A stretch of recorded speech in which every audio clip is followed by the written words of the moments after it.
reumática. Doctor, ¿Sí? es que creo que faltaba el tratamiento de miocarditis. Ah, ok. Es cierto. A ver, vamos a ver entonces rapidísimo.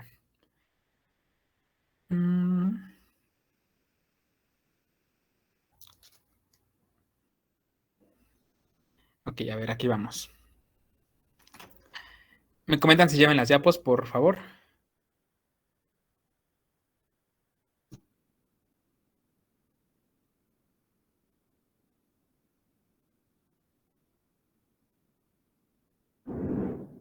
Ya, Doc.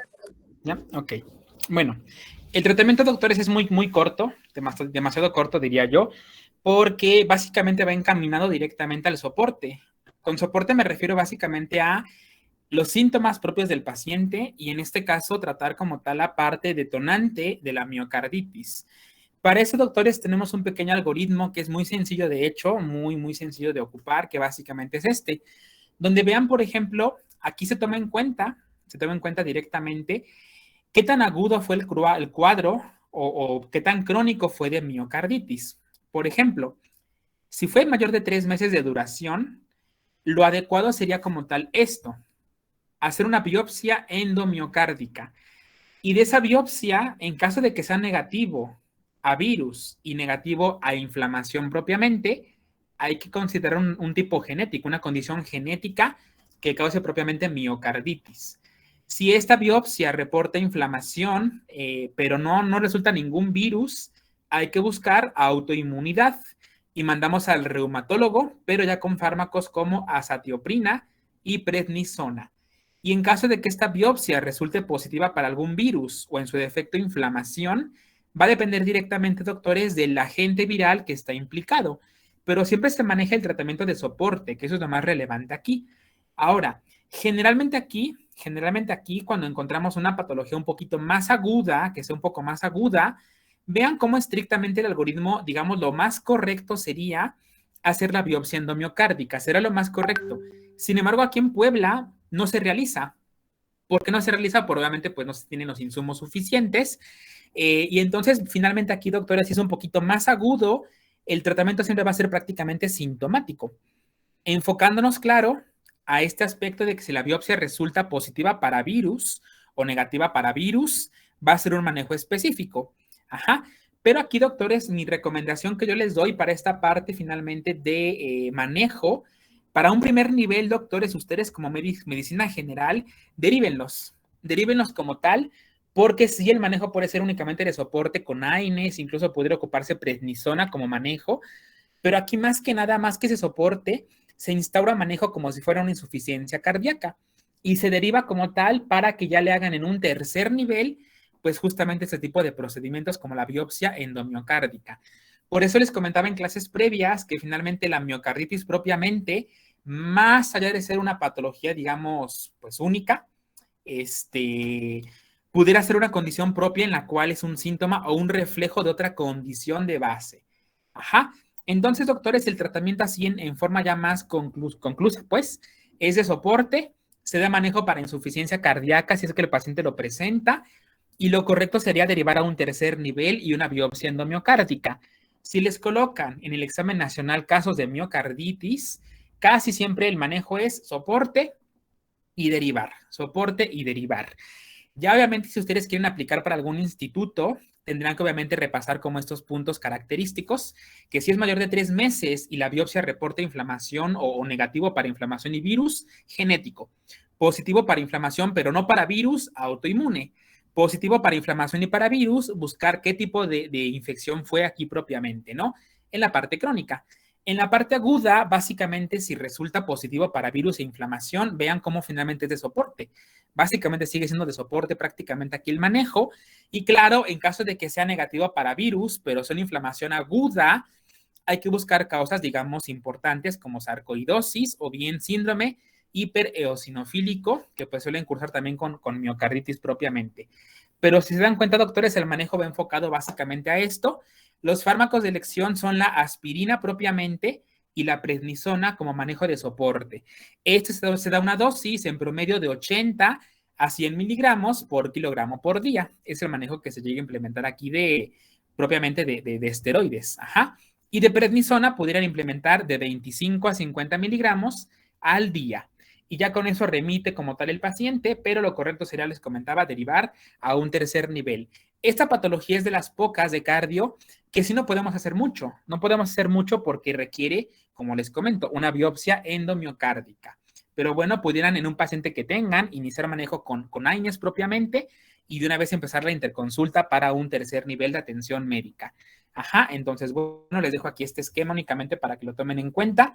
Es un esquema de la Sociedad Española de Cardiología, nada más para que lo vean, que pues es también como importante. ¿Ok? Duras, doctores, aquí con el manejo, que es realmente muy, muy corto. ¿Todo claro de esto?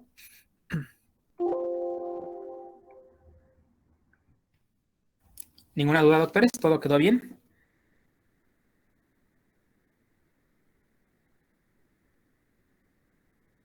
Sí, todo bien. Todo claro. Ok. Voy a poner la pantalla de nuevo y me comentan si se ve. Sale, ahora sí, entonces, a ver, ¿quién quiere participar con miocarditis, por favor? Levanten la mano los que quieran participar. Hoy voy a tomar varias participaciones, entonces, a ver, adelante, doctor René. Sí, doctor. Yo encontré que es una enfermedad inflamatoria que se da secundariamente a una reacción inmunológica por una infección por estreptococo beta hemolítico del grupo A. Bueno, tiene una etiología que se genera por una respuesta autoinmune en una infección del tracto respiratorio superior, generalmente una faringoamigdalitis bacteriana, que ocurre después de 2 semanas de la infección por el Streptococcus pyogenes. Que tiene también, bueno, es importante también recordar que hay un pico de edad de la patología de 5 a 15 años y los factores de riesgo son pues la edad, la consanguinidad, mala nutrición, hacinamiento y el género. Ok, muy bien, acá está ahí. Bien, ¿alguien más quiera participar o complementar algo más que haya leído sobre fiebre reumática?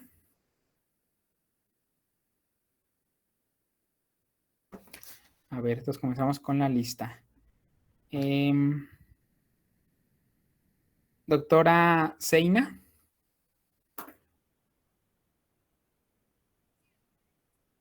¿No está la doctora Zeina? A ver, doctora María Cortés, adelante.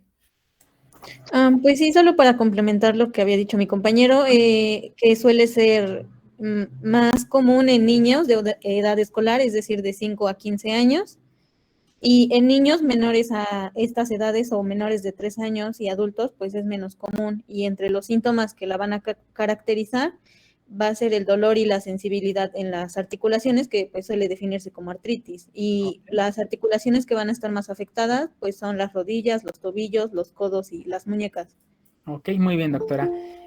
¿Saben qué órganos afecta principalmente la fiebre reumática? ¿Cuáles son como los 3 principales órganos que afectan en la fiebre reumática propiamente? Adelante. Sí, ataca corazón, articulaciones, piel, esos son como los principales, pero también puede atacar a tejido celular subcutáneo y sistema nervioso central. Ok, muy bien. Vamos a continuar entonces, doctores. me comentan si ya se... creo que se ahorita no. ¿Ya se ven las yapos? Ya, Ya doctor. se ven. Ok. Vamos con el tema de fiebre reumática, doctores. Es el segundo tema más bonito de cardio. Es un tema muy padre, porque es una mezcla entre reuma, neurohemato, cardio. Es una mezcla bien maravillosa entre infecto y todas las materias que mencioné. Y es un tema realmente muy global, bastante global. Entonces es un tema muy debatido, porque finalmente es un tema que tienen en común tanto los reumatólogos, como los infectólogos, como los cardiólogos y como medicina interna. Y se pone muy interesante los debates que hay entre especialidades, entre estas 4 que mencioné, porque cada uno da un enfoque muy interesante de cada condición. El reumatólogo, por su parte, engloba toda la parte autoinmune de cómo es que hay reacciones cruzadas con uno y otro de los agentes propiamente. El cardiólogo, obviamente, pues con el debate propio de cómo es que lesiona a nivel de tipo lesiones de haz de His, lesiones propias del nodo sinusal, entre otras, ¿no? Obviamente, pues el infectólogo dedicado a la patología infecciosa maneja el punto de vista del agente propiamente responsable. Y bueno, es una condición muy interesante que hay que manejar aquí y que veremos a continuación. Entonces, doctores, básicamente, ¿cómo definimos fiebre reumática? Es una patología inflamatoria que se asocia a una infección faríngea por estreptococo beta hemolítico del grupo A. Ojo, doctores, infección faríngea. No está demostrado que la infección cutánea por piógenes sea detonante de fiebre reumática, lo cual es muy interesante. Es muy interesante porque, por ejemplo, una glomerulonefritis por estreptococo, esa sí puede ser causada por infección faríngea, también por infección cutánea, sin ningún problema. Pero aquí no. Aquí, curiosamente, fiebre reumática obedece única y exclusivamente a colonización faríngea por este estreptococo beta hemolítico. Y es una condición que está en debate desde hace mucho tiempo porque finalmente resulta interesante porque solamente faríngea. No se ha encontrado hasta ahorita la causa exacta, sin embargo veremos en la fisiopato cuál es la posible teoría de que esto ocurra. Ahora, doctores, esta condición propiamente me afecta a 3 principales órganos de choque: corazón, piel y tejido conjuntivo. Y aquí entramos en arterias propiamente, entramos en articulaciones, entre otros tipos de tejidos conjuntivos que existen en el cuerpo. Pero estas 3, doctores, son los principales órganos de choque donde va a pegar la fiebre reumática directamente y tenemos que estar diagnosticando de forma oportuna esta condición.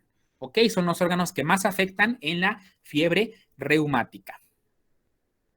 Ahora, ¿qué hay respecto a la epidemia? Bueno, pues básicamente, doctores, vean, se ha encontrado que existe por ahí cierto riesgo genético. Es decir, imaginemos que ahorita yo agarro a los, ¿cuántos son aquí? Son 46 humanos aquí en este momento. Imaginemos que agarro a 46, agarro a 45 de ustedes, yo me excluyo, y entonces los infecto con estreptococo beta hemolítico a nivel de la faringe, a todos como tal. Y van a encontrar que a pesar de que tengan el estreptococo, solamente aquellos que tengan predisposición genética a padecer fiebre reumática la van a padecer. No todos como tal, que resulta muy interesante este aspecto. Entonces, bueno, finalmente, vean aquí cómo son los antígenos leucocitarios humanos implicados propiamente en esta condición. Ajá. El DR7 y el DR4 son los que se han asociado directamente a factores detonantes propiamente de una fiebre reumática. Hay algo bien lamentable, y no lo comento yo, lo comenta directamente Harrison. El Harrison, si ustedes ya lo leyeron, doctores, que es un libro básico que todo el mundo tiene que leer aquí, menciona estrictamente fiebre reumática, así lo dice tal cual, contextualmente lo dice, es patología de la pobreza, así lo menciona como tal. Y entonces, finalmente, doctores, es algo muy cierto. México es un país con bajos recursos, si somos muy sinceros.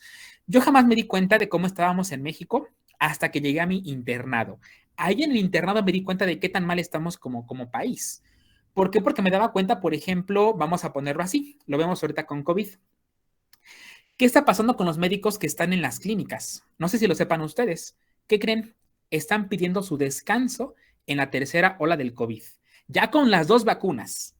¿Y a quién creen que están dejando en las clínicas y en las áreas de urgencias? Claro, a los pasantes y a los internos. Ahí los dejan. ¿Y qué creen? Si ustedes se infectan, no hay seguro de vida que los proteja. Ni siquiera tienen seguro médico. Desde ahí empezamos con eso. Pero en cambio los que ya son especialistas, que tenemos un seguro, que tenemos ya algo que nos respalde, piden el descanso y se los otorgan. Entonces, doctor, es bien lamentable esta condición propia derivada de la condición económica, que ustedes como futuros residentes, futuros internos, pasantes, van a ser el soporte, la columna vertebral de un sistema de salud que está cayéndose por completo. Ahí lo van a ver, yo no lo veía hasta que les comento, llegué al internado, ahí vi, por ejemplo, una paciente de 11 años con su segundo embarazo, 11 años, y el segundo embarazo ya llevaba. Ajá.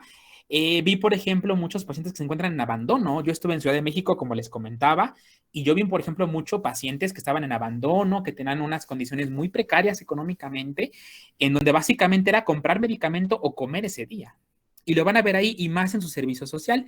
México es un país que lamentablemente sí tenemos fiebre reumática, pero ¿saben qué es lo lamentable? Que como estamos no solamente mal en economía, sino también en la parte estadística y epidemiológica, no se reportan esos casos. Y por ese motivo es que luego a veces van a escuchar, eso ya casi no hay aquí en México. Falso. Sigue habiendo y mucho. Sífilis, otro ejemplo clásico.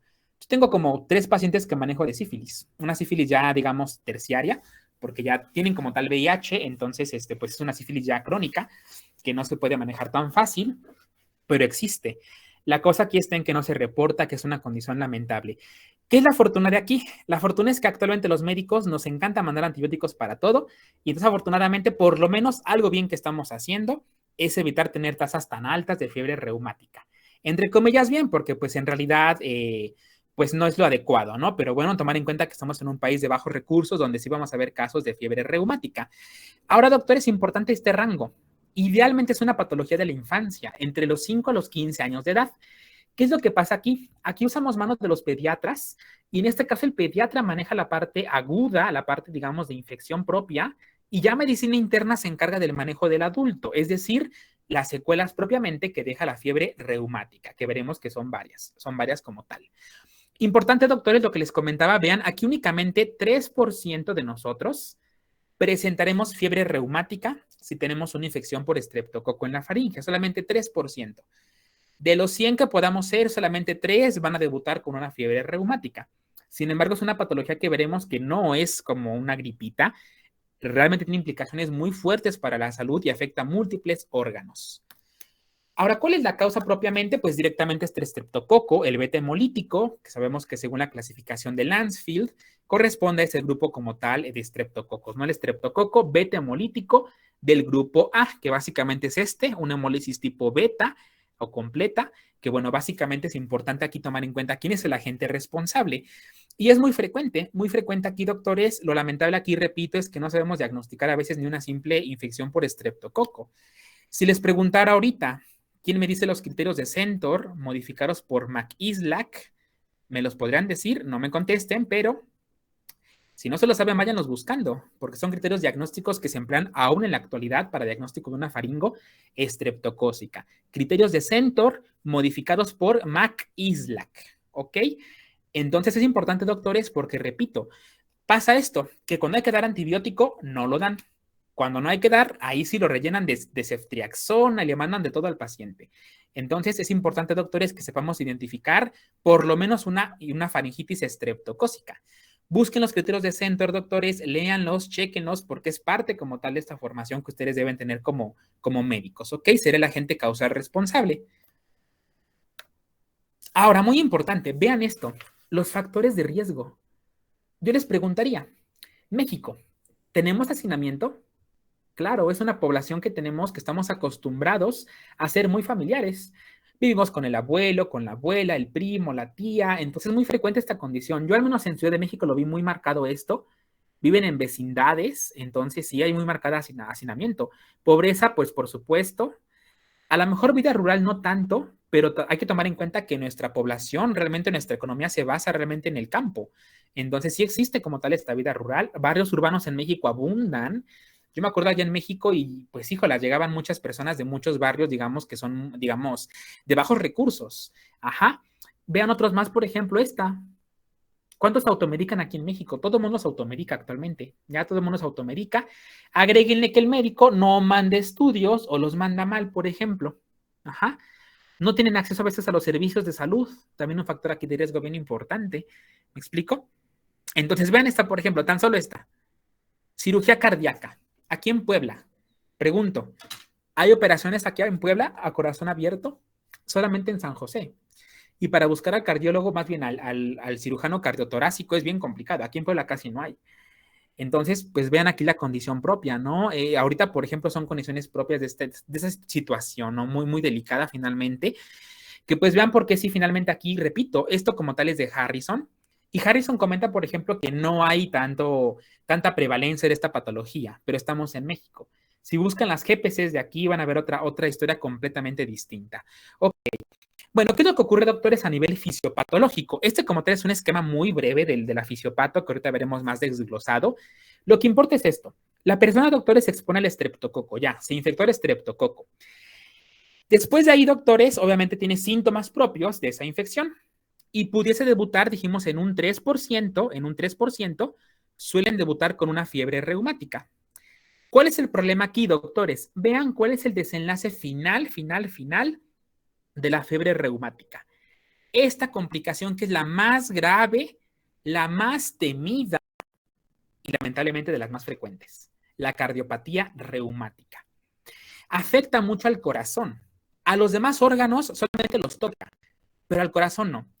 De ahí que dicen que la fiebre reumática lame las articulaciones y muerde el corazón. Es una frase típica que van a escuchar, es como algo muy clásico de los servicios de infecto, de interna, una adivinanza, pues, incluso. ¿Cuál es la patología que lame las articulaciones y muerde el corazón? Es la fiebre reumática. Porque nos daremos cuenta, doctores, que a nivel articular únicamente sí genera síntomas, pero son transitorios. Corazón no, porque vean, corazón puede incluso llevarme directamente ya a una condición propiamente de una insuficiencia cardíaca o una endocarditis, y eso me lleva directamente ya a la muerte. ¿Cómo es que ocurre esto? Bueno, básicamente, doctores, todo comienza con una colonización faríngea. Aquí básicamente entra el estreptococo, coloniza propiamente la faringe y eso activa básicamente una respuesta inmunitaria. ¿Qué es lo que pasa aquí? Bueno, que finalmente en esta respuesta inmunitaria los linfocitos B generan anticuerpos contra pues el estreptococo propiamente. Específicamente, doctores, esos anticuerpos atacan, se unen a dos estructuras del estreptococo, la proteína M y la N-acetilglucosamina.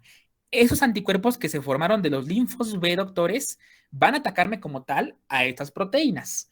¿Cuál es el problema? Que estas proteínas se parecen a algunas proteínas del corazón.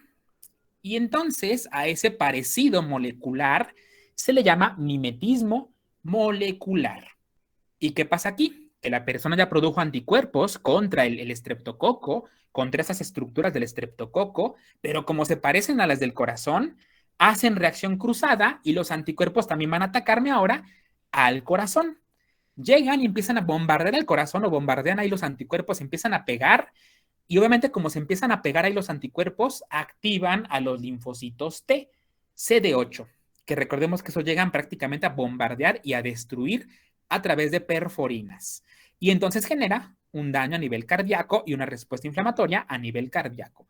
Esto como tal, doctores, es la fisiopatología más reciente, más actual, que básicamente es un artículo que salió en el 2018 más o menos, que actualmente no se ha modificado, no han encontrado como algún mecanismo nuevo, ni mucho menos, pero tomar en cuenta, doctores, que aquí es por mimetismo molecular y por reacción cruzada contra, en este caso, los anticuerpos propiamente. ¿Ok? Y bueno, ¿qué más se genera aquí, doctores? Que básicamente ese bombardeo de anticuerpos me generan la aparición propiamente de unas estructuras conocidas como cuerpos de Aschoff. ¿Qué son los cuerpos de Aschoff? Aquí se ve perfectamente bien un cuerpo de Aschoff. Esto que está rodeándose aquí es un cuerpo de Aschoff. ¿Y qué es lo que contiene? Básicamente es una lesión de tipo inflamatoria, que básicamente ven aquí en el centro, tiene zonas de necrosis propiamente en el centro. Aquí se ve necrosar esta parte, se ve incluso blanca aquí, este centro de necrosis propiamente. Se rodea como tal de lo que son linfocitos, está como tal aquí rodeada de linfocitos propiamente, los linfocitos aquí activos junto con células plasmáticas, y bueno, básicamente se depositan a nivel del corazón, Hacen un poquito aquí de fibrosis, vean aquí se ve más la fibrosis, ¿ya vieron aquí?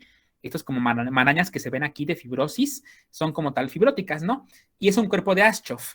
Son patognomónicas, doctores, de carditis reumática. Ojo, estoy diciendo carditis reumática, no fiebre reumática. Carditis reumática se refiere a cualquier inflamación del corazón de etiología reumática. A eso se refiere. Entonces, pregunta, ¿los cuerpos de Aschoff son patognomónicos de fiebre reumática? No, no son patognomónicos de fiebre reumática. Son patognomónicos de cualquier condición cardíaca que inflame el corazón con un trasfondo inmunológico. O sea que también se presentan, por ejemplo, en endocarditis. Entonces, bueno, importante tomar en cuenta este aspecto propio de los cuerpos de Aschoff, cómo se están propiamente pues visualizando. ¿Ok? Bien. Ahora, importante, doctores, el cuadro clínico, los síntomas más frecuentes por mucho, en primer lugar, la artritis. Dolor articular propiamente. El paciente que padece propiamente una fiebre reumática, el síntoma más común es este. se inflaman propiamente las articulaciones, una poliartritis.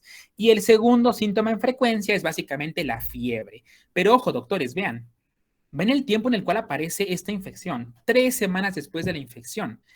Y aguas, doctores, aquí mucho ojo con esto, porque el Nacional tiene la costumbre de poner preguntas que también dependen del tiempo. Por ejemplo, les ponen un paciente masculino con artritis, refiere que hace una semana tuvo infección faríngea y refiere además que tiene fiebre. Y así se los dejan nada más. Y les preguntan, ¿cuál es el diagnóstico? Y ponen ahí, artritis reumática secundaria a fiebre reumática, por ejemplo. Ajá. Les ponen, por ejemplo, enfermedad de Still o artritis reumática juvenil, como también se llama, y les ponen, por ejemplo, artritis gonocócica, ¿no? Y ahí el diagnóstico radica en esto, en el tiempo. No encaja que sea una fiebre reumática porque pues en el paciente que les comentaba pasó una semana y requiere 3 semanas para que se debute aquí.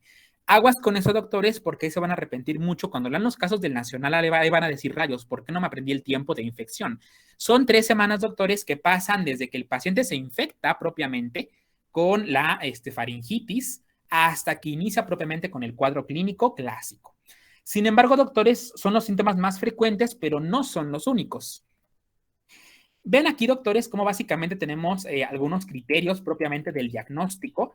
Y para la parte clínica, doctores, aún se siguen ocupando en la actualidad, son los criterios clínicos de Jones modificados, que más o menos surgieron por el 72 en promedio, en ese año surgieron, pero que aún en la actualidad conservan utilidad. Aún sirven esos criterios, doctores, son clínicos para diagnóstico de una fiebre reumática. También se complementa con laboratorio, claro, en este caso los reactantes de fase aguda, principalmente 2, proteína C reactiva y velocidad de sedimentación globular, son los 2 reactantes de fase aguda que más me son de utilidad para el diagnóstico de fiebre reumática. Y por favor, por lo que más quieran, cualquier paciente que sospechen de fiebre reumática, manden por lo menos un electro, placa de tórax y un ecocardiograma. Es muy frecuente que el médico general le tema a ver el ecocardiograma, temen pedirlo, no sé por qué, no les gusta pedir ecocardiograma, pero tienen que empezar a hacerlo, porque si no, ¿cómo van a llegar a un diagnóstico ustedes como médicos? Por eso les comento, un ecocardiograma ustedes lo pueden pedir, sí, tienen la autorización como medicina general de pedirlo sin ningún problema. Ya si quieren resonancia, ahí sí como que se ponen más roñosos en el laboratorio, ¿no? Una resonancia con gadolinio, híjolas, ahí sí ya para medicina general ya no, ahí sí ya no.